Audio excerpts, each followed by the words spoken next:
de l'Ouest-Hurlan, le festival des cultures de l'imaginaire. On va aujourd'hui s'interroger sur la manière dont les temps changent, potentiellement en BD de fantasy comme en fantasy romanesque, à savoir si les modèles héroïques masculins, notamment, longtemps ceux qui ont fait les beaux jours de la fantasy en BD sont toujours d'actualité. Je vais juste rapidement présenter nos différents invités. Pour Isabelle Botian, à ma gauche. Après un doctorat en biologie, Isabelle Botian devient traductrice et scénariste. Elle est d'abord publiée en bande dessinée. Elle évolue entre et à travers les genres du récit intimiste à la SF post-apocalyptique, puis à la fantasy, avec notamment sa série dessinée par Rebecca Morse, Dragon et Poison. Donc, elle est aussi romancière. Elle a notamment publié Anasteri et Grishmer chez ActuSF. Elle est aussi scénariste pour l'audiovisuel et rédactrice scientifique et littéraire. Plus généralement, elle met les personnages au cœur de ses récits, ce qui nous intéressera particulièrement, en leur offrant des visions originales de l'existence, mais aussi du raisonnement. Pour Noé Monin, tout à gauche, diplômé d'art plastique, il se passionne pour la BD dès son plus jeune âge et se fait remarquer lors d'un concours BD organisé par le Festival d'Angoulême. Il travaille pour plusieurs éditeurs et éditrices afin de se lancer dans le chara-design vidéoludique. C'est en 2016 qu'il se lance avec ses comparses Yoann Couric et Luc Vanry dans la série de fantasy Les Lames d'Aprotagne, qui est adaptée de leur webcomic Ola Tavernier. La narrativité de son dessin hybride et dynamique, au croisement d'influences de la BD franco-belge, états-unienne et japonaise, donne pleine expression à des personnages hauts en couleurs. Concernant Anne Besson, au milieu, qui est professeure de LGC à l'université d'Artois à Arras, elle est spécialiste des ensembles romanesques, et des constructions de mondes dans les genres de l'imaginaire, particulièrement en science-fiction, fantasy et littérature jeunesse. Elle a animé les MOOC fantasy et science-fiction, coordonné une vingtaine d'ouvrages collectifs, dont le Dictionnaire de la fantasy chez Vendémiaire et le futur Dictionnaire du médiévalisme, a assuré la direction scientifique du site de la BNF Fantasy Retour aux sources. Son ouvrage le plus récent, quant à lui, Les pouvoirs de l'enchantement, usage politique de la science-fiction et de la fantasy, est sorti aux éditions Vendémiaire. Pour amorcer un peu cette conversation, on va d'abord introduire le sujet de manière assez large. Anne, pourriez-vous nous dire quelques mots sur ce qui pourrait être les modèles héroïques classiques en fantasy, en général, en parlant d'abord d'ensemble romanesque. On te demande qu'est-ce qui est perçu comme classique concernant les archétypes de personnages en fantasy.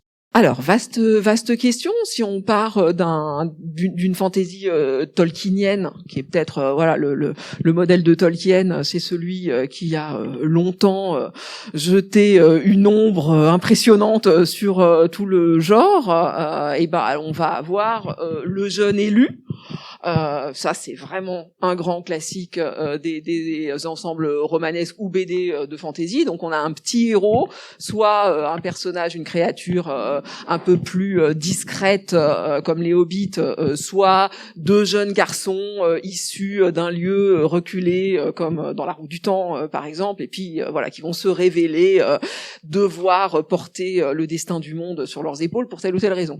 Et puis, on a un ensemble de guerriers dans le groupe de quêteurs classique qui va ensuite donner le groupe de héros de jeux de rôle qui lui aussi fonctionne un peu de cette manière-là. On en a qui sont responsables de la fonction martiale et donc qui vont être éventuellement les Aragorn et autres. On va avoir des magiciens guérisseurs. Qu'est-ce qu'on a d'autre? Des elfes, des nains, des rôdeurs, des voleurs. Oui, après on se retrouve quand même, on se rend compte avec un éventail d'archétypes assez large. Bon, moi j'ai toujours on part de là, on part des personnages classiques, j'ai toujours tendance plutôt à insister sur en fait la diversité potentielle du genre à partir de ces bases qu'on connaît tous, mais qui sont constamment renouvelées dans chacune des œuvres pratiquement, parce que sinon quel serait l'intérêt? Désormais, on va un peu s'intéresser au sujet plus précis de la bande dessinée. Maintenant qu'on a vu un peu ce panorama général, est-ce qu'on observe des similarités avec le corpus classique en BD de fantasy? Et là, je m'adresse à vous trois. Ce qui est classique fait vendre en règle générale. Donc ça rassure les gens et on va aller facilement vers des archétypes de héros dans les séries qui rassurent le public. Dans l'histoire, dans la bande dessinée, on a les grandes adaptations. Donc on a Conan évidemment, donc figure masculiniste du héros de fantasy par excellence. Donc l'univers de Conan, pareil, très très classique. On aura les adaptations de Tolkien évidemment en bande dessinée, qui après on va partir vers des séries comme je pense à Elf, Nain, chez Soleil, où là vraiment on vend l'archétype dès le titre. C'est-à-dire que on va faire une BD sur les elfes, on va faire une BD sur les nains. On va pas vraiment partir. On va vendre ça et ça fonctionne très très bien. C'est-à-dire que c'est vraiment des séries qui se vendent, qui s'arrachent chez l'éditeur en question. Dans les autres archétypes, on peut penser à l'Enfance de Troie aussi. Donc le jeune forgeron qui se révèle être un élu, qui va donc aller chercher, qui va trouver son pouvoir donc dans une ivoire particulière. Et bon là vraiment là pareil c'est un archétype de héros. On peut penser à Thorgal aussi, qui est là c'est plus vraiment de la fantasy. On lorgne un petit peu sur la science-fiction vu que c'est un extraterrestre. L'Enfance aussi accessoirement. Maintenant, qu'est-ce qu'on a d'autre? Du modèle, il y a le modèle japonais aussi qui peut être intéressant, c'est-à-dire que dans le shonen, il y a du shonen de fantasy. Donc le shonen, pour ceux qui ne savent pas, c'est la bande dessinée qui est spécifiquement créée pour les jeunes garçons. Donc à partir de 7 ans. Donc avec des codes très très très très précis qui généralement sont des quêtes initiatiques pour faire grandir un héros et lui faire avoir des pouvoirs petit à petit. Il va devenir de plus en plus fort. En gros, ce sont des codes pour faire des jeunes lecteurs des salaryman. Et dans ces archétypes donc de héros, on peut penser à Dai dans le héros de Dragon Quest, on peut penser au héros de Full Metal Alchemist, toujours même Dragon Ball, c'est une sorte de fantasy aussi. Donc on aura vraiment le petit héros, généralement orphelin, qui va se découvrir petit à petit une grande destinée et qui va augmenter en pouvoir au fur et à mesure des aventures. Donc ouais, non, on a vraiment des grands classiques du modèle héroïque, on va dire, qu'on retrouve dans la littérature fantastique, fantasy en règle générale, dans la bande dessinée, oui, c'est évident. Un truc que je trouve intéressant, si peut-être notamment dans le modèle shonen, mais oui. puis enfin qui se trouve aussi dans des modèles occidentaux, mais peut-être moins prégnant, c'est que ce héros, cet élu, va être souvent quelqu'un de très ordinaire à la base, et ça va pas forcément être lui le personnage le plus intéressant de l'histoire. Il est souvent l'idée. Je pense qu'il y a un côté un petit peu condescendant quand même dans la création de certains de ces personnages, c'est que l'idée c'est qu'il va être médiocre pour que tout le monde puisse s'y projeter.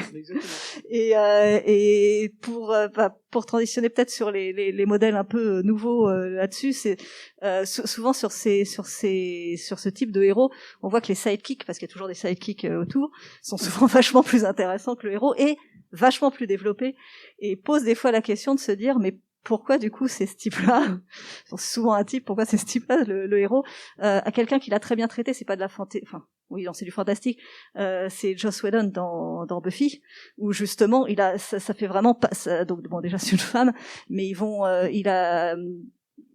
je sors peut-être un peu du sujet, mais il est vraiment parti de cet élu qui a rien demandé et qui est quelqu'un qui est intelligente mais qui est pas un génie, qui a de la personnalité mais peut-être pas autant que d'autres, mais qui va se révéler, et ce qui était intéressant, c'est que lui sur la longueur a vraiment montré déjà que oui, des fois ces sidekicks peuvent être plus puissants ou plus intelligents ou sur certains aspects plus intéressants qu'elle, mais qui a réussi à sur la longueur à montrer quand même pourquoi c'était l'élu.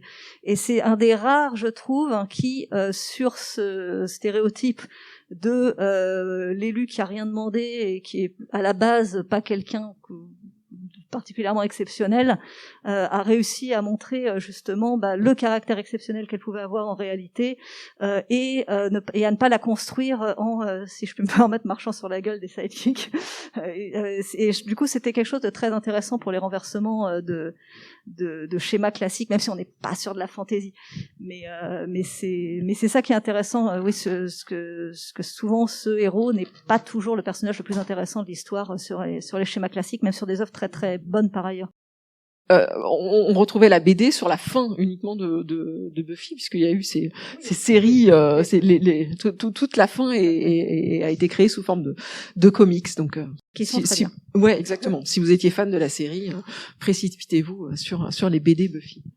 Donc là, on a vu pas mal d'exemples de grandes œuvres de fantasy, et parmi celles-ci, on pourrait se demander si elles font partie de vos inspirations pour écrire, Noé et Isabelle, quelles sont en fait vos inspirations pour écrire et dessiner de la fantasy en BD?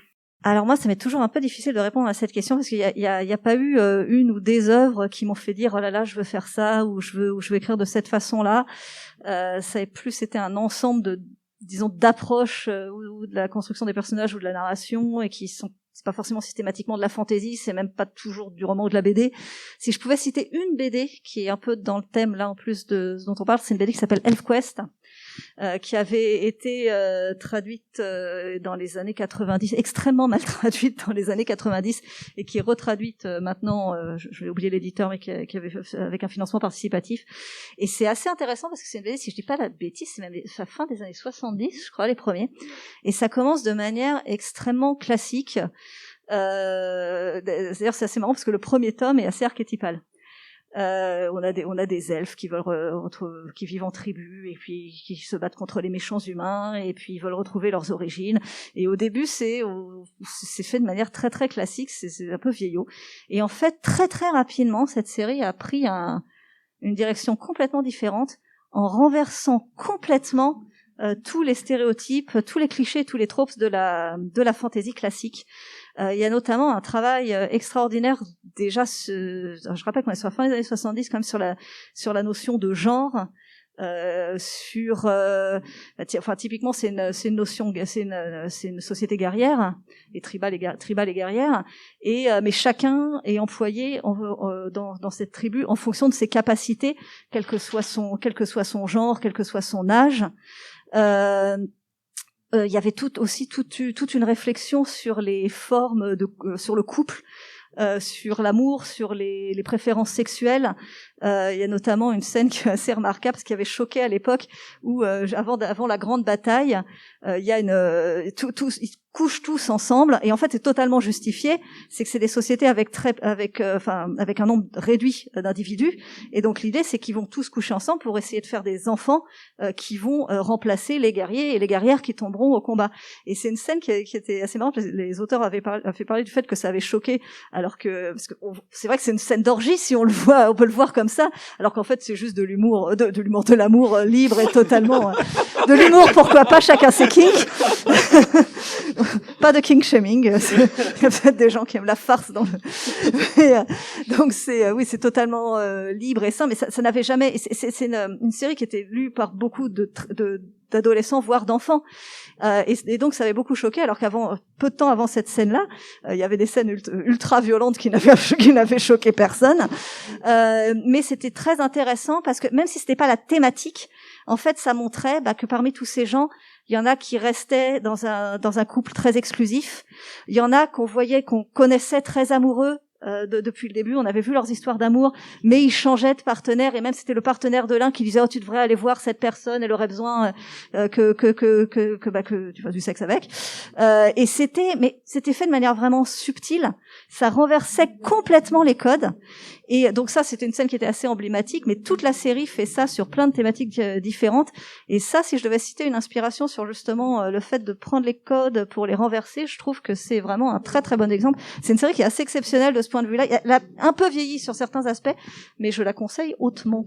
Alors c'est ElfQuest du couple en fait c'est écrit par un couple. Donc ce n'est pas d'influence pour ma création vu que je ne fais pas de création du tout, mais effectivement je partage ce gros coup de cœur pour ElfQuest qui est écrit par c'est Wendy Pini, son mari s'appelle comment?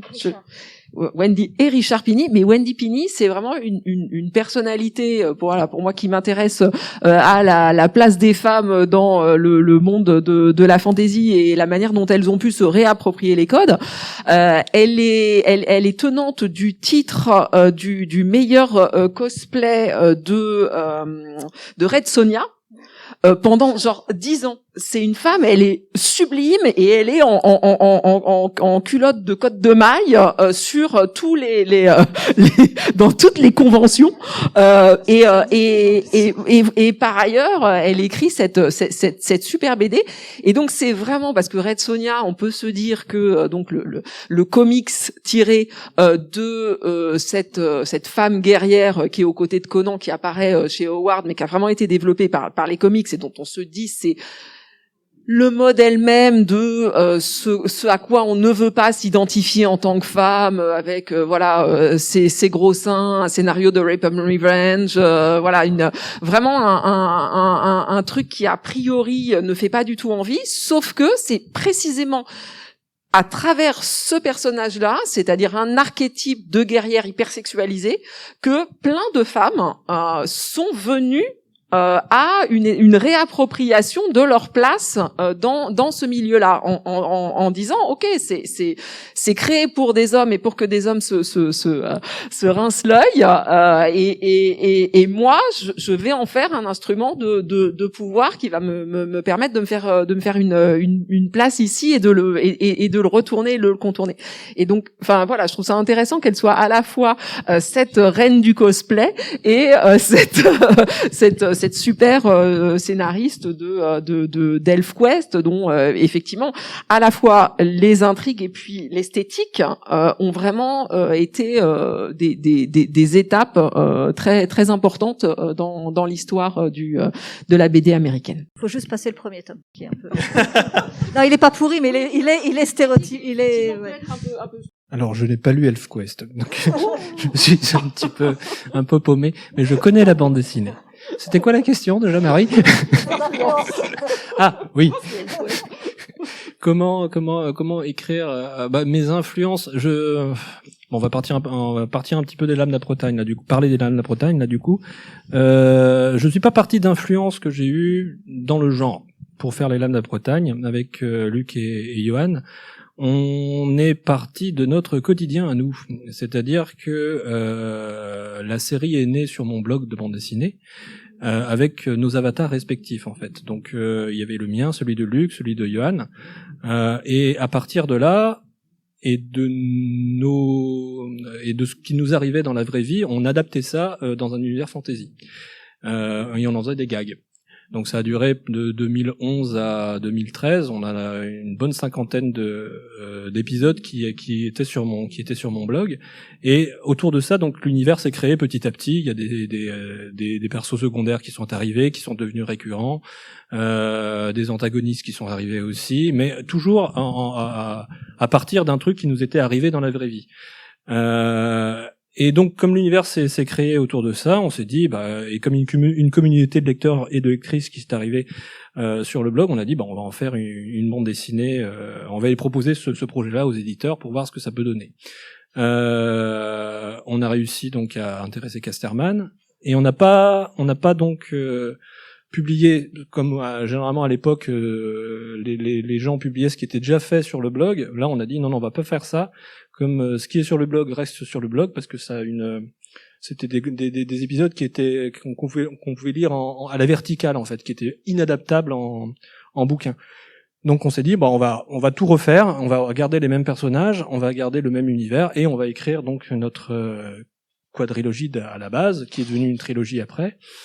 Donc voilà. Donc l'univers des lames est vraiment, on va garder pour créer l'univers des lames, on a gardé le côté humain en fait des personnages. On a bien sûr des quêtes initiatiques, on a bien sûr des sortes de destinées, mais c'est toujours des prétextes à introduire des mouvements politiques ou alors des guerres de succession, mais toujours rester sur le côté historique en fait de ce que peut amener la fantasy. On reste sur le côté humain, c'est le caractère des personnages et leurs conneries qui vont faire avancer l'histoire et pas le contraire en fait. C'est pas alors même dans les personnages de divinité, c'est-à-dire qu'il y a une divinité qui arrive pour essayer de faire un peu des Deus Ex. Même les Deus Ex sont un peu contrecarrés par le tout, c'est-à-dire que ça va toujours être le personnage de la divinité essaie de manipuler ça pour son propre comment dire, intérêt, exactement, merci. Et finalement, on verra comment ça va se passer. Est-ce que ça va marcher, est-ce que ça va pas marcher, on sait pas. Mais toujours garder le côté humain des personnages comme moteur, on va dire, de la création de l'univers a été vraiment un de nos chevals de bataille en fait pendant toute la création du truc. Merci.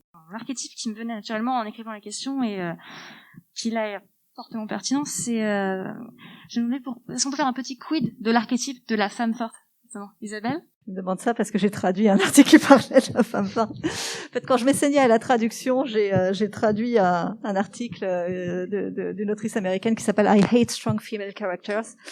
Donc je déteste les personnages féminins forts. Et c'était justement pour montrer tout ce qui allait pas avec ce nouvel archétype en fait.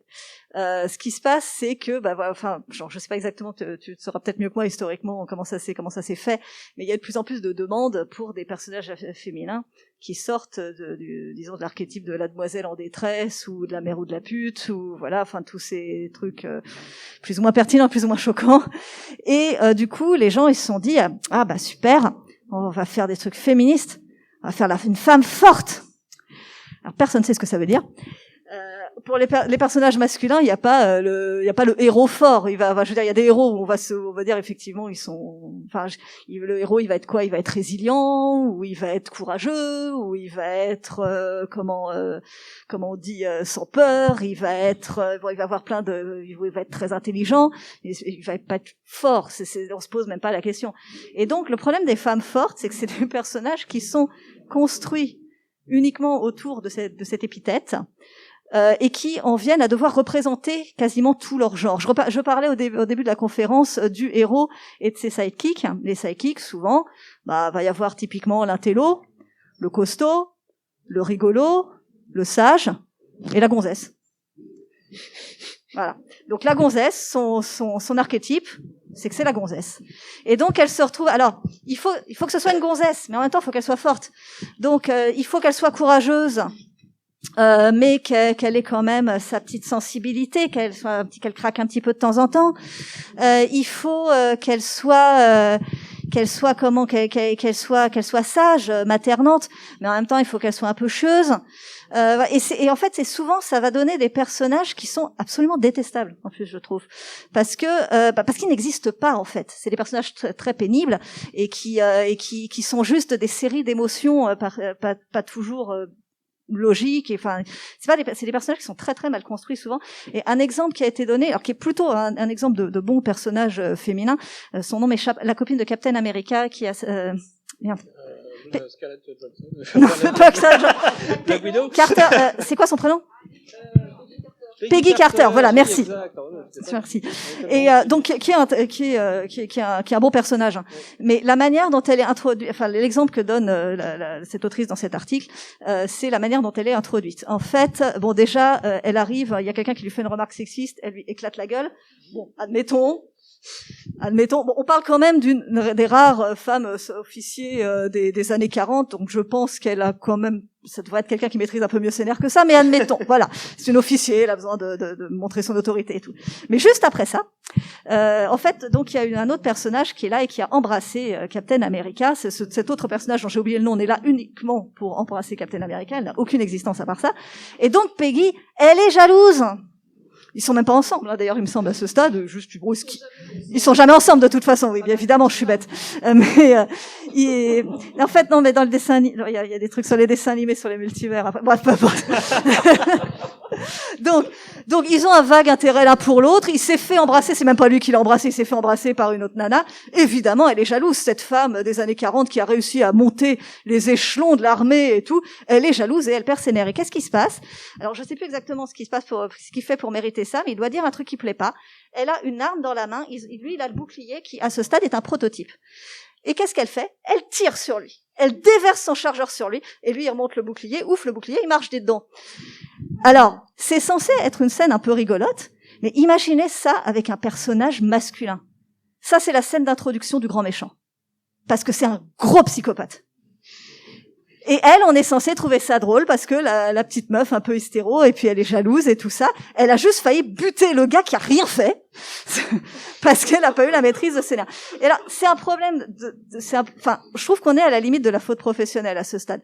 Il y a rien qui va. Il y a le personnage est totalement mal caractérisé.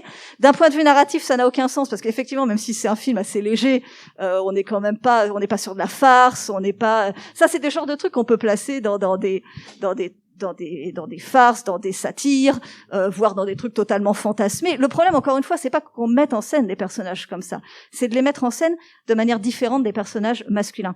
Pareil, le problème de la demoiselle en détresse, il n'y a pas de problème avec le fait qu'une femme soit en détresse. Des fois, les gens sont en détresse et c'est bien que les gens qui les aiment viennent à leur secours.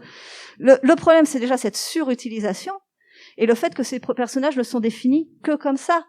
Ce qu'il faut à mon sens, et au sens de cette autrice, c'est pas mettre des femmes fortes, c'est mettre des femmes douces, des femmes courageuses, des femmes intellectuelles, des femmes fragiles, mettre des guerrières, mettre des nonnes, mettre des mères, mettre des militaires, mettre des étudiantes, même des enfants, avoir la même richesse chez les personnages féminins que chez les personnages masculins, et la même rigueur dans la construction de ces personnages. Plutôt que de se dire, on va remplacer un archétype par un autre.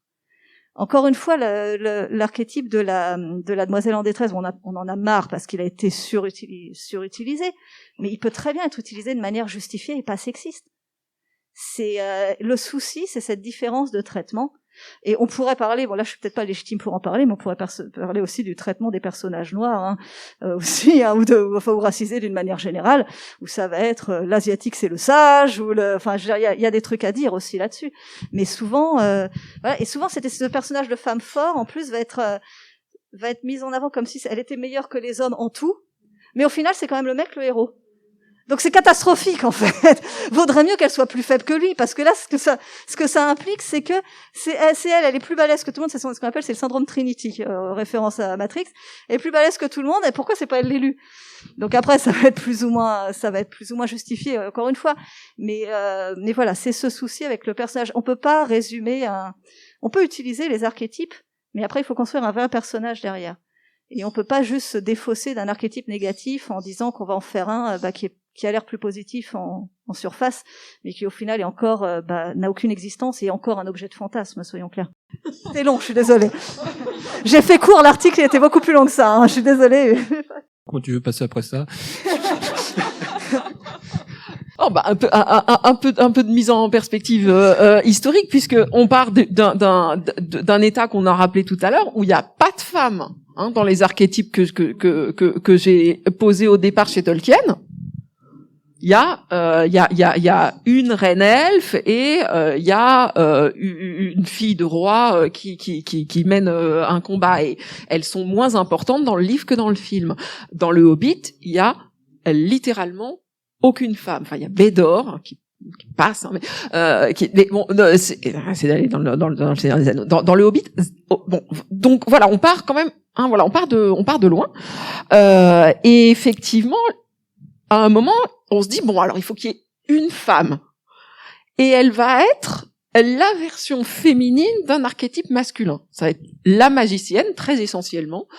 Parce que on va plus facilement relier des femmes à des valeurs de soins, au lien avec la nature, avec un côté aussi très très très essentialisant, les femmes, la femme est ainsi. Et puis effectivement des guerrières qui sont donc juste la version féminine du guerrier, et qui vont se multiplier fin des années 90, début des années 2000, avec toute la montée de ce qu'on a appelé le girl power, qui est un mouvement sur lequel il serait temps de revenir, qui était à la fois très très problématique dans ce qu'il présentait comme modèle féminin de pouvoir, et qui pourtant, petit à petit, faut pas le renier non plus, tout ça avance. Si on peut avoir ce genre de discussion maintenant, c'est parce que on a eu ces étapes successives. Et voilà, il y avait Xena la guerrière à ce moment-là, typiquement, qui est la première grande héroïne de fantasy à la télé, et qui est alors au départ un sidekick de Hercule, je sais pas si vous vous rappelez, c'était Hercule, les voyages extraordinaires. Ouais. Donc là, c'était la série 1, et ensuite il y avait eu cette série dérivée sur Xena, qui est exactement donc toujours sur le modèle de la guerrière en slip de côte de maille, mais qui elle aussi a un vrai devenir en tant qu'icône lesbienne, et qui voilà a permis de bouger un peu avec la barre de Gabriel, de bouger un peu le curseur de ce qu'on pouvait peut-être pas représenter, mais de ce qu'on pouvait projeter dans un personnage féminin de fantasy. Alors après, effectivement, la kick-ass woman, la femme forte, c'est la qui botte des culs, c'est actuellement un problème. Je suis complètement d'accord de côté monofacette du personnage qui bloque un certain nombre de capacités à penser de manière féministe les personnages, parce qu'en fait c'est toujours la même grille de valeurs hétéronormée, où la force et voilà la force ou la puissance ou le pouvoir, j'ai utilisé, sont les valeurs les plus hiérarchiquement considérées comme les dominantes. Elles sont traditionnellement associées au masculin, et qu'est-ce qu'on va faire? On va pas remettre en cause l'échelle de valeurs, on va juste promouvoir les femmes sur ces valeurs-là. Alors que voilà, il y a aussi matière à réfléchir sur les valeurs qu'on veut socialement promouvoir. Et donc ces personnages de femmes fortes qui ont été beaucoup proposés en littérature jeunesse, en littérature ado, en young adulte, pour dire aux filles vous pouvez vous défendre. Et c'est voilà, c'est bien aussi. Voilà, vous n'êtes pas là encore, je jette pas la pierre. C'est des choses qui nous font petit à petit avancer. Et donc dire aux jeunes filles, n'ayez pas peur. Vous êtes vous êtes fortes vous aussi.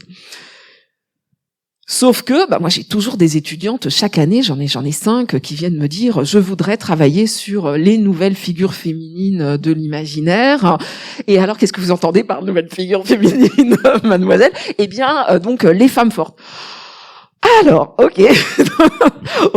Donc voilà un petit ensemble de choses à lire qui nous permettront d'aller plus loin. Mais c'est vrai que ça reste pour l'instant encore très très fort dans la manière dont on pense les personnages féminins progressistes, et alors que il est plus que temps de passer à l'étape d'après. Petite parenthèse quand même pour quand dans les persos féminins de ma BD, donc les lames, ce qu'on avait fait en règle générale avec Luc et Johan pour éviter le genre d'archétype de femmes fortes ou de femmes un peu c'est qu'on a juste fait du swap gender en fait, c'est-à-dire qu'on était instinctivement on partait sur des rôles masculins. Pour certains personnages secondaires. Et on s'est dit en fait, quoi ça sert de foutre un mec là, on peut très très bien foutre une nana. On va voir ce que ça peut donner, et ça donne une toute autre dimension au personnage en fait. C'est-à-dire que un exemple classique, par exemple, il y a une dans le premier tome, on a une épreuve pour un des héros. Il est lâché dans une arène et il doit affronter un monstre. Instinctivement, on a pensé à un géant, donc tout de suite Goliath, vraiment cet archétype-là. Et on s'est dit, pourquoi foutre un géant? On va foutre une ogresse à la place. Et on a créé un personnage mais dégueulasse qu'on a appelé Pimprenelle, et qui est une sorte d'incarnation de la maternité complètement déviante, et qui a été un des meilleurs personnages que j'ai pu créer en fait. Rien qu'en imaginant, en partant du constat en fait qu'on allait faire un personnage masculin à la base, mais en fait on a juste switché ça, on se retrouve avec un personnage beaucoup plus intéressant qu'avant, parce que qui dégomme absolument tous les codes et tous les attentes en fait du public qu'on va avoir. Pareil pour la création des personnages féminins comme donc la mercenaire Athanasia, ou alors ne serait-ce que la reine aussi, Brynhilde, qu'on verra. On n'a pas cherché à avoir des archétypes féminins là-dedans, on est vraiment parti sur des motivations qui leur sont propres. C'est-à-dire que pour Athanasia, elle est juste là pour récupérer un bouquin, et après toute l'aventure va lui tomber sur les épaules. Pour Brynhilde, elle va juste devoir récupérer le royaume que son frangin devait avoir à la base, mais comme il est complètement inapte à régner, on va gentiment le mettre de côté pour qu'elle puisse prendre le pouvoir. Un autre exemple, c'est la grande Sarum du savoir qui arrive dans le 2e tome aussi, qui est c'est un gag à la base. C'est-à-dire qu'on part du principe que pendant tout l'album, on est persuadé que c'est un vieux barbu, en fait, le grand Sarum du savoir. Et quand ils arrivent à la bibliothèque en question, ils se rendent compte que c'est une superbe nana qui se tape absolument tous les nonnes de sa bibliothèque. C'est-à-dire qu'on est vraiment parti sur l'archétype du vieux dégueulasse, et on en a fait une nana en fait qui est ce qu'elle est, elle est très très très. Enfin, je trouve que c'est un des personnages les plus intéressants aussi du 2e tome. Donc voilà. Donc toujours penser en fait pour essayer de dégommer les archétypes, on fait juste. On passe du nana à un mec, on swap gender les deux et on voit tout de suite ce qui va et ce qui va pas. En fait, c'est assez efficace en fait. Vous prenez toutes les nanas dans les shonen, vous imaginez les mêmes nanas en mec et vous allez voir qu'il y a des trucs qui vont vraiment pas en fait tout de suite. Ça vous saute aux yeux. Merci. T'as parlé un peu de ta création de personnage à toi. Et Isabelle, est-ce que tu pourrais, toi, nous développer un peu comment tu écris, comment tu construis tes personnages, pas forcément que féminins, même tous. Qu'est-ce qui t'amène à les construire ainsi? Pourquoi? Quels sont les choix? Alors c'est pareil, moi j'ai en fait, en général, les personnages me viennent assez naturellement et l'histoire va partir de. Fini, oui. L'histoire part des personnages ou de quelques scènes que j'aimerais leur faire vivre et c'est des choses qui me viennent assez instinctivement. Donc j'ai à aucun moment, donc moi mes 3 personnages s'appellent Grayson, Nevo et Natch. Natch étant, enfin les 3 étant des on va dire des chasseurs de trésors et chasseurs de poison dans une cité où tout est empoisonné, enfin chasseurs d'antidotes surtout. Et en fait ça m'est très difficile de me souvenir à quel moment ils me sont venus parce que c'est très naturel. C'est de là que ça part, en fait, quand j'ai une idée, souvent. Et en fait, j'ai tendance à vivre avec eux, si j'ose dire, pendant longtemps, avant de vraiment me lancer dans... Je me lance dans l'écriture qu'à partir du moment où je les connais très bien. Et c'est pas tout un travail avec des notes ou quoi, c'est vraiment quelque chose où je rêvasse, où je réfléchis à ça. Après, c'est plus au niveau du traitement pratique, une fois qu'on commence à écrire l'histoire, comment éviter les stéréotypes. Bon, même si, étant une femme, je sais qu'il y a des écueils que je vais éviter, mais faut pas croire qu'on les évite tous sous prétexte qu'on est concerné par une discrimination, disons. Un truc que je trouve intéressant, moi, c'est surtout par exemple sur les personnages secondaires. Très souvent, ça rejoint un peu ce que disait Noé. Très souvent, quand on a besoin d'un personnage secondaire, par défaut, ça va être un mec. Donc typiquement pas forcément ou le marchand, voilà, ils vont au magasin, ça va forcément être un marchand ou un boucher ou un maire. C'est des personnes, on s'en fout complètement de leur genre, ça n'apporte absolument rien dans l'histoire et on se retrouve du coup avec des univers où tu te demandes s'il y a eu une maladie qui touchait particulièrement les gonzesses. Tu te dis c'est pas possible, où elles sont les meufs. Et c'est vrai que mais c'est au-delà des aspects sexistes, c'est vraiment des questions à se poser d'un point de vue purement narratif parce que ça devient encore une fois une faute. Si c'est un univers où il y a 90% de mecs, faut le justifier. Et à un moment, ça devrait venir sur le tapis parce que ça va poser des problèmes. Et moi après, sinon, c'est aussi au niveau de la manière dont j'écris plus c'est pour les personnages principaux, la manière où j'écris les hommes justement, d'essayer de sortir un peu. Là, on est sur des situations un petit peu archétypales. C'est vraiment l'équipe de bras cassés, chasseurs de trésors. Avec un qui est un peu plus intello roublard, un qui est un peu rentre dedans, bourrin, la nana qui est une ingénieure un peu méfiante et tout ça. Et l'idée, ça va être par exemple mon intello, de sortir un peu des caricatures. Mon intello roublard, je peux pas spoiler la fin de mon truc. Mon intello roublard, c'est quelqu'un vraiment d'extrêmement sensible. d'extrêmement bon, pas mon intello roublard justement, mon gros bourrin. C'est quelqu'un d'extrêmement sensible, d'extrêmement protecteur, mais pas forcément protecteur que par la force. C'est quelqu'un qui est beaucoup plus romantique que mon intello vaguement beau gosse, qui c'est pas forcément évident quand on le voit au premier abord. Et puis on est encore sur ces personnages un peu bracassés, qui ont plein de qualités et qui pourraient réussir des trucs super, et on va voir comment ils font pour pas y arriver. Et c'est des personnages qui sont très souvent masculins, ça.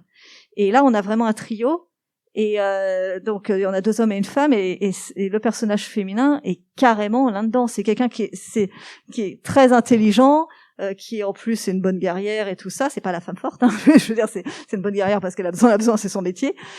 Et c'est vraiment la couillonne bracassée qui va tout faire foirer pour des histoires de fierté ou de choses comme ça. Et ça, c'est intéressant parce que je crois que je l'ai très rarement vu traité avec des personnages féminins, cet archétype. Et du coup, c'était d'autant plus intéressant de le faire. Et ce qui est aussi, ce que je trouve aussi intéressant, c'est alors je travaille pas systématiquement sur des archétypes, hein, mais je l'ai fait un certain nombre de fois. Mais c'est de partir de cet archétype et se demander pourquoi il en est devenu un. Qu'est-ce qu'il y a de réaliste derrière ces grands traits de caractère, et d'essayer vraiment de creuser pour en faire des gens les plus réels possibles. Et ça oblige à se poser des questions sur nos biais, même si c'est pas toujours aussi intellectualisé. Et je pense que c'est ça qui va rendre des personnages vraiment attachants, parce que c'est essayer d'en faire des vrais gens et vraiment de partir d'eux, comme tu disais, je crois que c'était Toineau qui disait ça, de partir enfin, c'est les personnages qui créent l'histoire. C'est pas je veux raconter cette histoire, alors je vais leur faire arriver A puis B puis C. C'est vraiment, c'est eux les moteurs, et c'est eux qui vont créer l'empathie et l'intrigue, et qui vont donner envie de les suivre. Oui, et puis en plus d'ailleurs tu te fais souvent surprendre par tes propres personnages quand tu écris une histoire. C'est-à-dire que tu as prévu de les envoyer là, et puis tu te dis que non, finalement, avec le caractère qu'ils qu'on a développé dans cet album-là, c'est pas possible qu'ils réagissent comme ça. Et là tu changes vraiment toute ton histoire en fonction du personnage qui a évolué en même temps que l'histoire en question. Je pense qu'il va être temps, si vous le désirez, de poser quelques questions, si vous en avez, pour poursuivre un peu l'échange. Jusqu'ici, j'ai trouvé que vous aviez pas, vous avez beaucoup décrit comment vous constituez les personnages à des moments, mais pas sur la spécificité de l'aspect BD de cette création-là, par rapport à si jamais on créerait juste des personnages pour du roman sous forme de texte pur. J'ai l'impression que l'aspect graphique, à un moment donné, influe peut-être. J'en sais rien. Je vous pose la question. Oui, non, je vois ce que tu veux dire. Comment créer, on va dire, graphiquement parlant, un personnage, un héros de bande dessinée, c'est ça? Comment le dessin va influencer sur sa création. Voilà. Vaste question. Là, comme je disais plus tôt, pour les lames, on était parti donc sur nos avatars respectifs. Donc Van, c'était plutôt moi.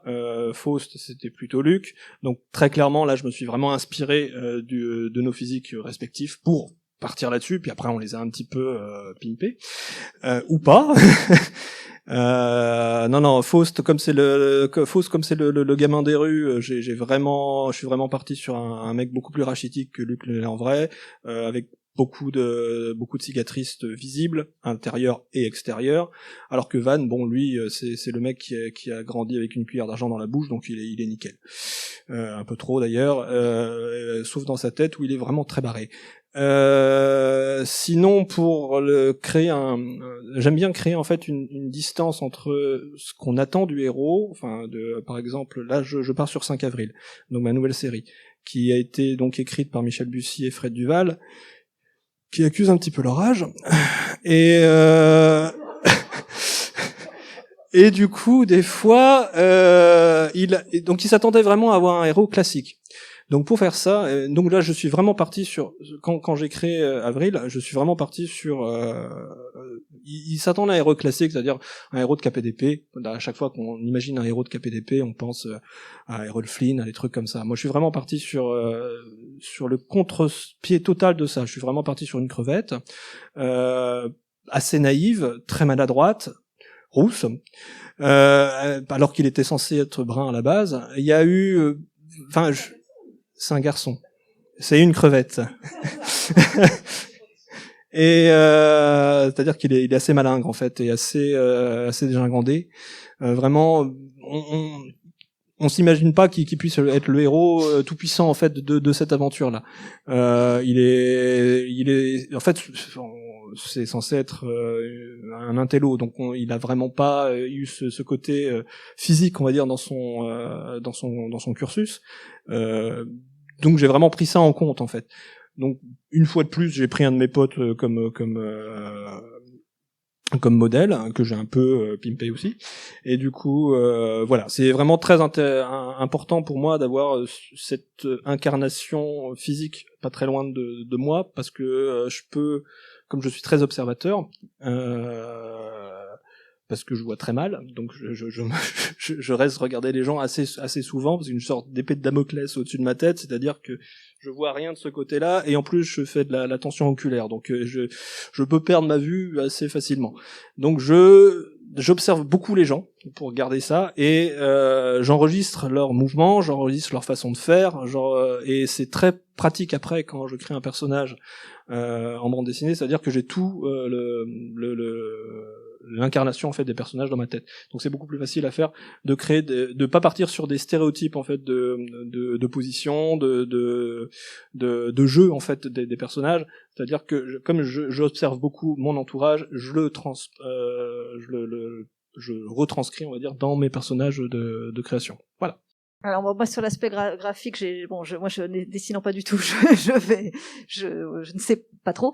Par contre, ce qui est déjà arrivé, c'est en fait c'est marrant parce quand j'écris pour des dessinateurs ou des dessinatrices, autant sur tout ce qui est dialogue, je suis assez carré, je sais, évidemment je prends la critique, le dessinateur est mon premier lecteur, mais je veux dire c'est quelque chose où vraiment je me fais confiance, je sais ce que je veux faire et ça va pas bouger. Autant pour tout ce qui est plus graphique, j'ai tendance à laisser énormément de marge aux dessinateurs, et les dessinateurs qui aiment qu'on les cadre énormément là-dessus, c'est vrai que j'avoue que j'ai plus de difficultés à bosser avec. Alors après en BD, il y a autant de méthodes de travail que de binômes, hein. Ça peut vraiment varier. Mais pour tout ce qui est univers et dans une moindre mesure personnage, je suis assez ouverte aux propositions. Les personnages, je vais par exemple pour Nevo, mon intello. Mon intello. J'avais dit que je voulais qu'il soit charmant, mais pas forcément trop beau gosse, qu'il ait des traits assez acérés. Et dans ma tête, il était blond, il est resté blond. Mais ça s'est un peu arrêté là. J'essaie de donner des qualificatifs, enfin des épithètes assez précis, mais je vais pas faire une description très détaillée. Et en fait, l'idée c'est vraiment de faire ressortir le caractère. C'est pas toujours intellectualisé comme ça, hein, mais je me rends compte que l'idée c'est de faire vraiment ressortir le caractère en ayant des choses assez précises, mais qui ne cadrent pas trop la personne avec qui je travaille, qu'elle puisse vraiment proposer. Et des fois, alors c'est moins sur les personnages que sur les univers et sur la mise en scène, mais c'est sur les personnages aussi. Et des fois, ça m'est arrivé que à la suite de propositions qui m'avaient été faites, j'ai pu infléchir un petit peu, pas complètement l'intrigue, ça, parce qu'en général, quand j'arrive pour changer un dessinateur, je sais déjà où je vais quand même, c'est la moindre des choses, mais a pu faire infléchir des petits éléments de caractère ou des petits éléments d'intrigue. C'est par rapport au roman et un aspect collaboratif comme ça qui va pouvoir être très très inspirant.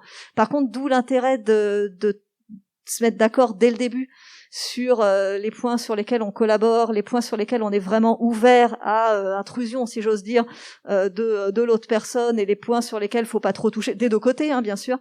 C'est en BD, faut se mettre d'accord très très tôt là-dessus. Parce que sinon ça peut vraiment poser des problèmes si on s'en rend compte trop tard. Ça m'est arrivé avec un collègue avec qui je voulais travailler depuis un moment, et réciproquement, il aimait beaucoup ce que je faisais, moi j'aimais beaucoup ce qu'il faisait. On a essayé 2 fois de bosser ensemble, c'est juste pas possible. On se marche dessus, on s'est pas engueulé, hein, ni rien, hein.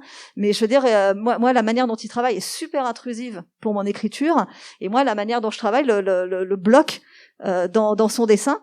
Donc on avait essayé une fois au tout début de notre carrière, puis on a essayé de nouveau récemment, et puis très très vite on a fait on va continuer à apprécier les œuvres de l'autre chacun de notre côté, ça ira mieux pour tout le monde. Mais du coup faut vraiment éviter le mélange des genres aussi, parce que souvent en plus des fois ça peut arriver de vouloir bosser avec des potes, et si on n'est pas très très clair là-dessus, je pense j'ai vu des gens s'engueuler sur des choses comme ça. Donc faut être vraiment très très clair sur ce qu'on recherche artistiquement et sur la place qu'on laisse au binôme. C'est des arts collaboratifs, donc faut avoir un petit peu de recul sur ces choses-là.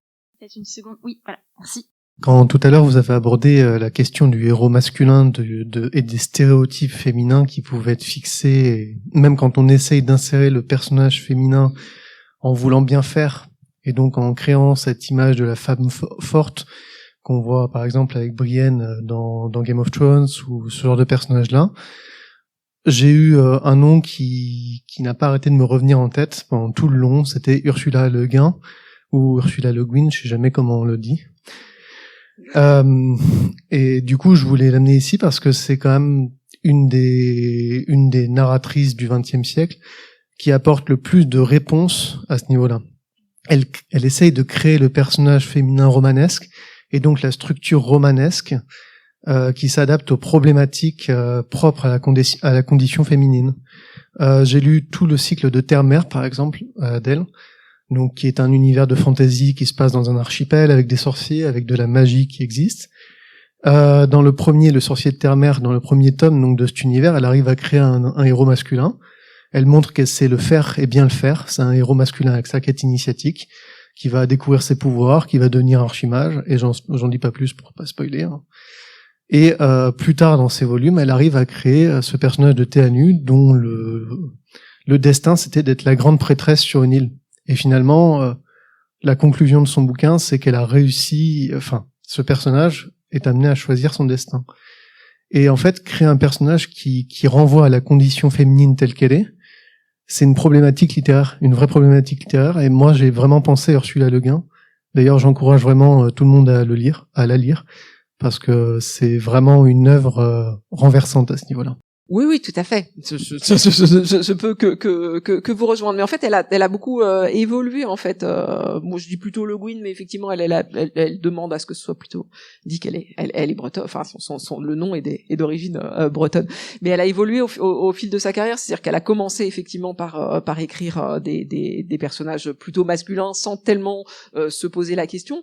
Et même dans La main gauche de la nuit, qui est un très beau roman, donc de sa partie plus SF, où elle imagine où elle est une des premières à imaginer un peuple complètement non binaire, c'est-à-dire dont la sexualité ne s'exprime que par moment quand ils sont en état de se reproduire, hein, et à ce moment-là ils se genrent, et sinon ils ne le sont pas. Elle a pas à ce moment-là réfléchi sur son écriture, sur les pronoms qu'elle avait utilisés, etc. Et elle est ensuite revenue dans ses essais théoriques sur ce regret qu'elle avait de pas être allée au bout de sa démarche, parce que c'est comme tout, c'est progressif, hein, et Théanu, elle l'a imaginé par regret de ce qu'elle avait pas forcément ce à quoi elle n'avait pas forcément réfléchi au départ. Donc c'est une progression. Et il y a le très bel article sur la fiction panier, parce qu'elle a aussi réfléchi plus largement sur le problème du récit au masculin, qui est le monomythe à la Star Wars, à la Joseph Campbell. Enfin voilà, c'est l'histoire cette histoire de l'élu et de la quête initiatique qu'on raconte tout le temps, qui est une histoire qui dans son principe est une quête de pouvoir.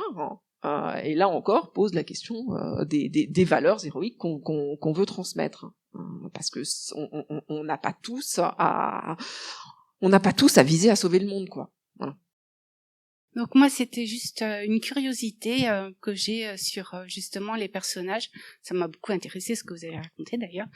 Et j'ai vu par exemple par rapport aux réseaux sociaux, sur certains personnages qui ont été créés sur des bouquins, des fois il y a des réactions qui sont très violentes. Et je voulais savoir si actuellement justement les auteurs ne perdaient pas en liberté aussi au niveau des créations des personnages. Si par exemple ils veulent faire un personnage un peu misogyne ou une femme un petit peu stéréotypée comme vous parliez, si justement ils se posent la question si ils vont le faire ou s'il faut pas qu'ils changent leur personnage, si c'est un manque de liberté à l'heure actuelle, quoi. Alors, bon, à titre personnel, moi, je peux pas répondre pour toute la profession, mais à titre personnel, je trouve au contraire que c'est une beaucoup plus grande liberté. Alors déjà, quand il y a il peut y avoir des réactions épidermiques qui sont totalement à côté de la plaque, hein. Ou des fois où des gens vont juste pas comprendre le personnage, ou vont s'énerver de manière totalement disproportionnée. Évidemment que ça peut arriver, mais ça existait déjà avant. Après, bon, ça peut être amplifié par les réseaux sociaux, c'est certain. Après, ça, je pense qu'on est plus dans le domaine en tant qu'auteur, est-ce qu'on doit répondre en direct à la critique? Selon que ma réponse est un grand non. Après, on peut le faire s'il y a des trucs intéressants, mais je veux dire, quelqu'un qui dit juste que vous faites c'est à chier, je déteste, vous êtes un connard, je ne réponds pas, quoi. Je dis, ok, c'est ton droit, ça n'ira nulle part d'intéressant pour personne. Après, je pense pas du tout que ces critiques empêchent de mettre en scène des personnages racistes, misogynes, et ça j'en parle en connaissance de cause. Moi, dans une de mes BD, j'ai un personnage dont le héros, et c'est vraiment un héros, c'est quelqu'un qui se jetterait dans les flammes pour sauver des mômes et tout ça, c'est un pervers, c'est un violeur, c'est la dernière des merdes, et c'était justement pour discuter de qu'est-ce qu'un héros, d'aller au-delà du stéréotype. J'ai jamais eu le moindre, alors après bon, je n'ai pas vendu non plus des milliers de cette BD, mais j'ai jamais eu le moindre réaction. J'ai un public qui va être plutôt du genre, on va dire woke, pour reprendre un terme un peu galvaudé. Ils l'ont lu, à aucun moment j'ai eu de problème vis-à-vis de ça. Moi, je pense qu'au contraire, c'est pas se poser des questions vis-à-vis du public, mais c'est se poser des questions par rapport à nos premiers réflexes d'auteurs, aux stéréotypes ou aux biais qu'on pourrait avoir. C'est jamais une mauvaise chose. Quand c'est quelque chose qu'on devrait faire par défaut, et qu'en général on ne fait pas, que souvent, alors je vais le dire de manière un peu caricaturale, mais que souvent les hommes blancs cis hétérosexuels ne font pas parce qu'ils ont l'impression d'être la norme. Donc évidemment, c'est totalement caricatural, il y en a des tas qui le font, mais je veux dire, c'est beaucoup plus difficile pour ces gens-là, je pense, de faire cet effort-là parce que la société est normée pour eux. Et donc ils peuvent en toute bonne foi reproduire des biais qu'ils n'imaginent pas vont être problématiques, pour employer un mot à la mode, ou juste des erreurs. Moi j'ai vu, alors je me souviens plus du nom de ce gars-là, c'est le gars qui a écrit The Virgin Suicides. Il a un nom grec, j'ai oublié de son nom. Enfin, lui, voilà.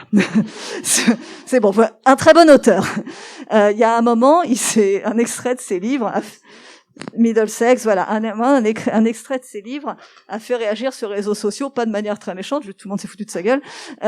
C'était une personne, son héroïne se regarde dans un miroir, et elle est pas bien. Et donc je me souviens plus exactement l'extrait, mais elle se regarde et puis même sa poitrine, dont elle était d'ordinaire si fière, semblait se dégonfler comme un soufflet.